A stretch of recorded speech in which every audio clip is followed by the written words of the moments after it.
नमस्कार, मैं doctor lucky Chaturvedi Vajpayee, psychologist. और आज आपसे बात कर रही हूँ कि हमारे घर में जो हम day to day language use करते हैं वो कैसी हो।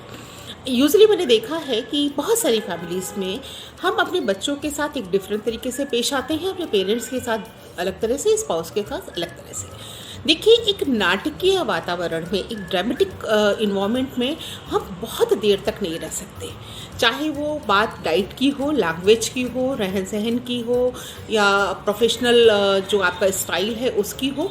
अब ड्रामा बहुत देर तक नहीं कर सकते। ड्रामा करने का मतलब है कि जो चीज़ें आर्टिफिशियल हैं, जो चीज़ें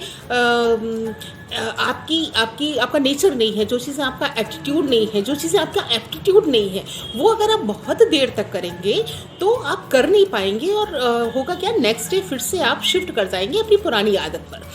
तो घर में जो हम लैंग्वेज यूज़ करते हैं वो किसी की देखा देखी नहीं होना चाहिए। अगर आप किसी की फैमिली में गए हैं, सपोज़ कहीं लंच के डिनर के लिए किसी फैमिली से इंटरेक्शन हुआ है और आपने देखा कि नहीं, वो अपने बच्चों से बहुत अच्छे से डील करते हैं, और आप घर आए और आपने उस अच्छे तरीके से डील करना शुरू किया, तो वो जो अच्छा तरीका है वो हो सकता है उनकी फैमिली के लिए वो एक्सीलेंट तरीका हो और आपके लिए वो वर्स्ट तरीका हो।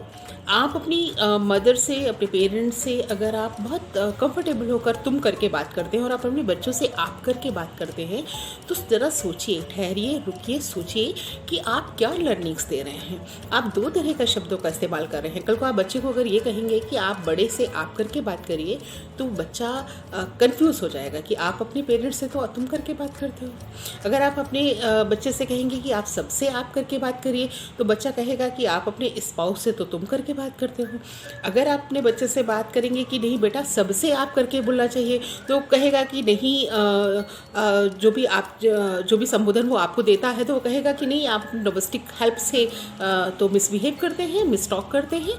तो आप घर में कैसी भाषा इस्तेमाल करें, क्योंकि भाषा ही एकमात्र टूल ऐसा है जो आपके घर को स्वस्थ या बीमार बना सकता है।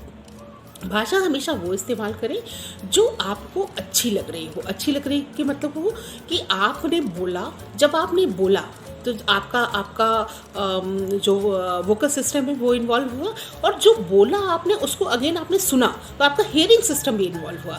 तो अगर आपने जो बोला वो आपको सुनने में अच्छा लग रहा है, ये सबसे बड़ा पैरामीटर है। अगर वो अच्छा लग रहा है तो इसका मतलब वो अच्छा है। और अगर वो शब्द आपको ही बुरा लग रहा है, तो आप सोचिए कि जब वो दूसरे के हियरिंग सिस्टम को कैच करेगा तो कैसा लगेगा। उसमें और भी बहुत सारे एलिमेंट जुड़ते चले जाएंगे। आपका बॉडी लैंग्वेज, आपका गेस्चर, आपका पोस्चर, आपका आई कॉन्टैक्ट्स, आपकी जो सर्कमस्टांसेस हैं, इन्वायरमेंट है, वो भी उसमें इन्वॉल्व हो जाएगा और उसको वो कई गुना ज़्यादा ख़राब कर देगा। तो ध्यान रखिए, वही बोलिए जो आपको स्वयं अच्छा लग रहा है। दूसरी बात, घर में जो है कम्युनिकेशन के बहुत सारे सिस्टम ऑप्ट करके मत रखिए कि हम इससे ऐसे बात करेंगे, इससे ऐसे बात करेंगे, इससे ऐसे बात करेंगे, इससे ऐसे बात करेंगे। कम्युनिकेशन का टाइम सेट मत करिए कि नहीं बेटा, जो भी बात करनी हो, डिमांड जो भी है वो आप मॉर्निंग टाइम में बोलेंगे, नहीं। ठीक है, एक नेचुरल कंफर्टेबल घर है ये घर में इस आज़ादी हो लोगों को बोलने की, सुनने की। और सबसे बड़ी बात है कि अगर आप बोल रहे हैं तो आप सुनिए भी पेशेंस के साथ उसको। जब आप मतलब एक आपके अंदर ये धैर्य होना चाहिए कि आप सिर्फ वक्ता की स्थिति में ना आए, आप श्रोता की भूमिका में भी रहें। Thank you.